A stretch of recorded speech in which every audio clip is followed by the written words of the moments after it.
Dans ma dernière vidéo, quand j'ai dormi dans un tipi avec un poêle à bois, vous avez été plusieurs à remarquer le sac à dos que j'avais emporté pour cette aventure et à me demander des infos en commentaire.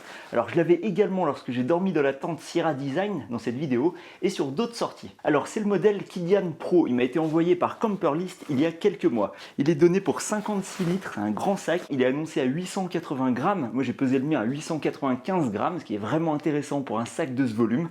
Alors bien sûr à ce poids il n'y a pas d'armature ni de dos rembourré, mais il y a tout ce qu'il faut pour fixer un sit-pad ou un morceau de matelas pliable. Je ne vous conseille pas de mettre un matelas pliable entier parce que c'est épais, je trouve que ça repousse le poids du sac loin de votre dos et du coup ça déséquilibre l'ensemble sans être vraiment plus confortable au final. Dans la pratique, je ne mets rien entre mon dos et le sac, je remplis juste avec des éléments confortables pour le contact avec le dos et ça me va très bien. Je vous donne un exemple pour mon aventure dans la neige avec le poêle à bois.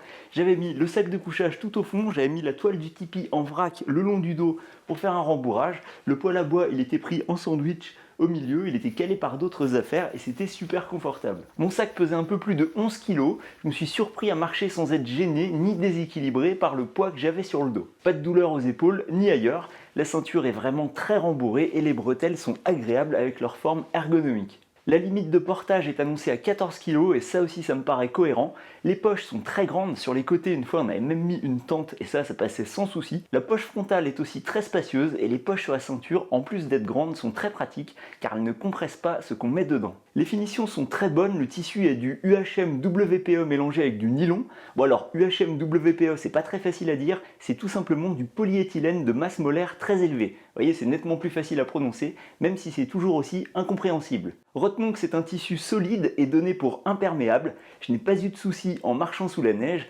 alors que ma doudoune était toute mouillée. Je n'ai pas testé sous la pluie battante pendant de longues heures, cela dit, j'utiliserai dans ce cas mon parapluie, qui recouvre le sac en grande partie. En tout cas, si le tissu est imperméable, les coutures ne le sont pas, et il faudra mettre le fameux mélange de silicone White Spirit si vous voulez les rendre étanches. Au niveau de l'ouverture, c'est un système roll-top très pratique car il vous permet d'adapter la hauteur et la forme du sac en roulant plus ou moins le tissu. Il y a ensuite une sangle qui permet de maintenir efficacement le tout. En haut des poches latérales et frontales, vous avez un élastique pour adapter le serrage, par exemple si vous voulez maintenir une bouteille bien en place. En revanche, il n'y a rien pour accrocher quelque chose sous le sac. Alors, est-il fait pour vous? Ce sac est assez volumineux et comme il n'a pas d'armature, il faut bien le remplir pour qu'il soit confortable. Quand je dis bien le remplir, je parle de la quantité d'affaires, mais aussi de l'agencement. Si on met un objet dur et pointu dans le dos, ça ne va pas être confortable, même si vous mettez un bout de matelas en mousse dans le dos. Cela dit, comme il est volumineux, on peut en profiter pour le remplir en compressant un peu moins son sac de couchage ou sa toile de tente. Alors c'est un sac que je prête si besoin quand on part à plusieurs et qu'il y a beaucoup de matériel à transporter, et c'est un sac que je vais plutôt utiliser l'hiver, car souvent le matériel est plus volumineux. L'exemple parfait, c'est pour ma sortie avec le poêle à bois. J'avais essayé de faire rentrer le matériel dans mon Berghaus Fast Hike 45 ou alors dans mon Talon 44, ça rentrait pas du tout.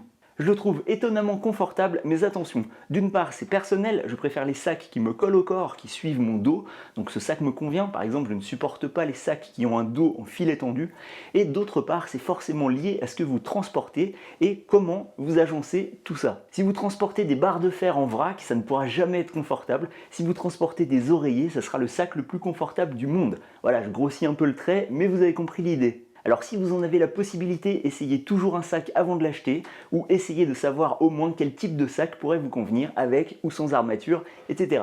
Dernier point, c'est une taille unique. Au niveau du tour de taille, je ne suis pas spécialement fin et pourtant je suis obligé de serrer la ceinture quasiment à fond, mais l'hiver avec une doudoune, ça passe bien. L'été en t-shirt, la ceinture est presque trop grande pour moi, donc ça c'est un élément à prendre en compte. Elle n'est pas amovible, mais si besoin, on peut enlever la mousse de rembourrage qui est vraiment épaisse. Je crois que j'ai fait le tour de tous les points et de toutes les questions que vous m'aviez posées sur Instagram. Si vous en avez d'autres, posez-les en commentaire.